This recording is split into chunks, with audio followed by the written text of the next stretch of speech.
El mal es el mal. Menor, mayor, mediano, no hay diferencia. El grado es arbitrario. La definición, confusa. Si debo elegir entre un mal y otro, prefiero no hacerlo.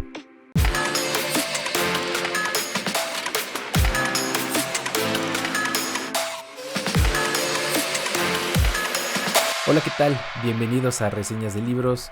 Mi nombre es Kurs y el día de hoy vamos a lanzar una moneda por Geralt de Rivia porque vamos a reseñar El último deseo, The Last Wish. Esta es la primera novela que se escribió sobre este personaje tan famoso, The Witcher, y es el libro que nos introduce un poco al personaje.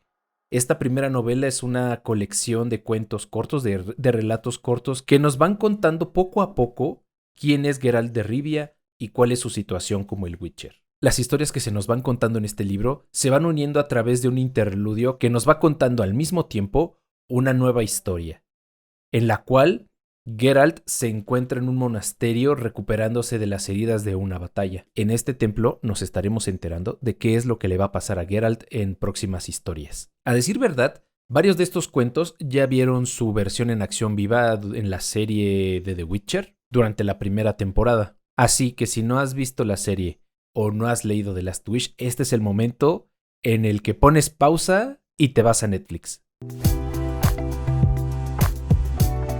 Listo. El brujo o The Witcher. En esta primera historia encontramos a Geralt llegando a Temeria, un lugar donde están buscando a alguien que pueda eliminar a una estriga, que básicamente es una bruja que ha estado aterrorizando un castillo, y resulta que esta estriga es la hija del rey Foltest. El rey obviamente quiere evitar que se le cause daño a su hija, sin embargo al final accede para que Geralt mate a su hija si es necesario. Esta trama también permite que se genere un pequeño conflicto político en este momento, en el cual Geralt se ve envuelto y que nos comienza a mostrar los valores morales de este brujo. Geralt es un individuo bastante estoico.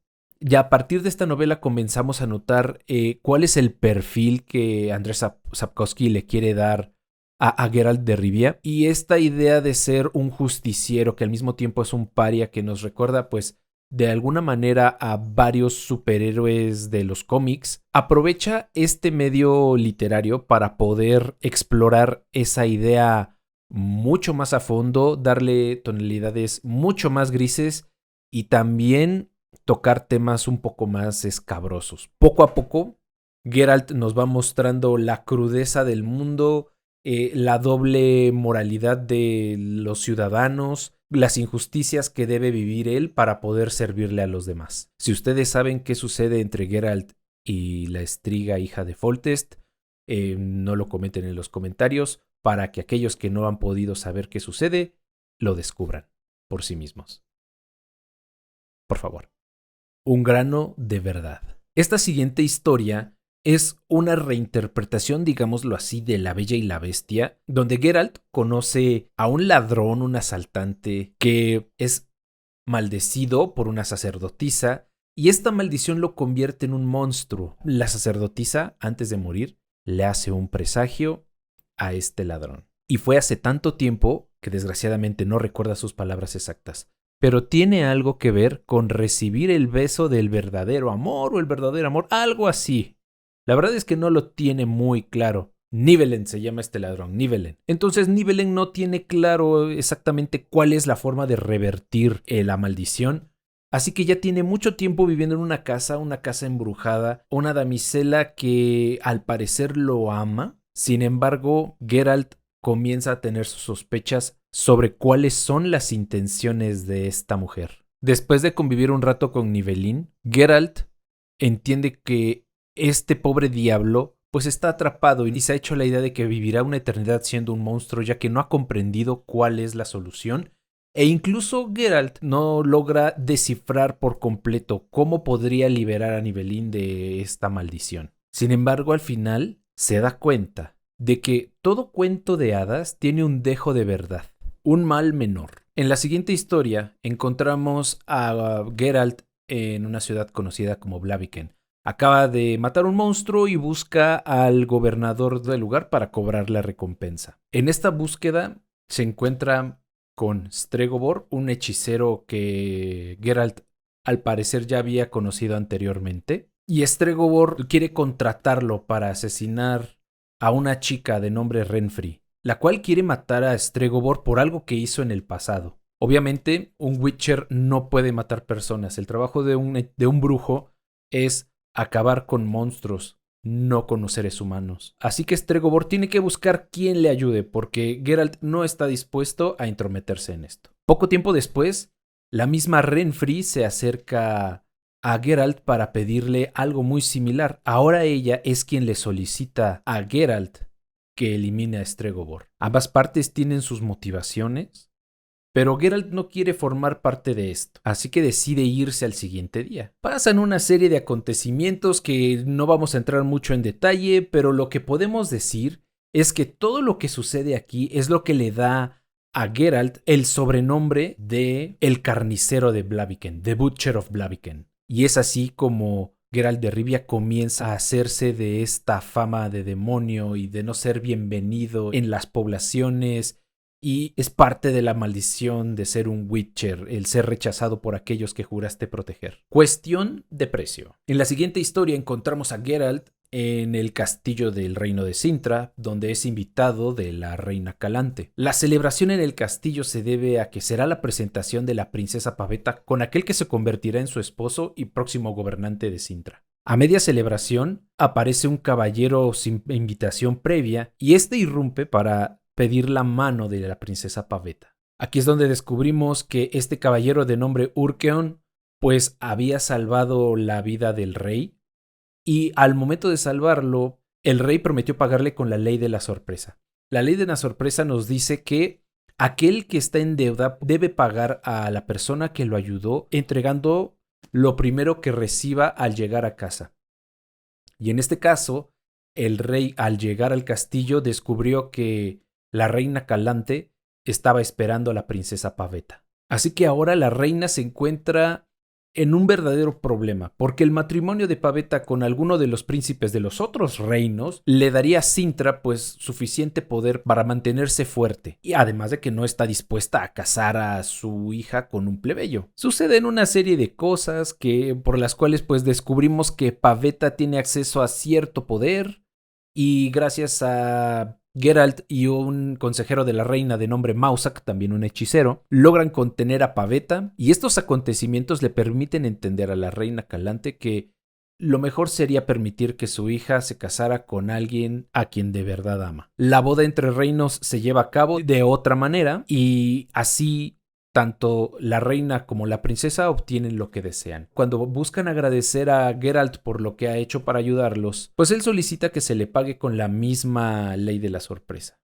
Y es en ese momento cuando se revela que Pavetta está esperando un bebé. A estas alturas, los que ya vieron la serie pueden notar que hay ciertas diferencias en lo que se nos presentó en la serie de Netflix y lo que sucedió en los libros. Al filo del mundo. Esta es la historia que más difiere entre las versiones de la serie y el libro. Geralt, junto con su amigo Dandelion, que es un juglar, aquí podemos ver precisamente que Jaspier no existe en estas historias, sino se encuentra con otro juglar, un hombre mayor en realidad, a comparación de Jaspier. Dandelion es un juglar mucho más experimentado, mucho más empapado del mundo, y es por ello que en este caso Geralt en realidad prefiere la compañía de Dandelion, en contraste con lo que vemos en la serie, donde pues tolera a Jaspier y llega un momento en el que pues desea no verlo jamás.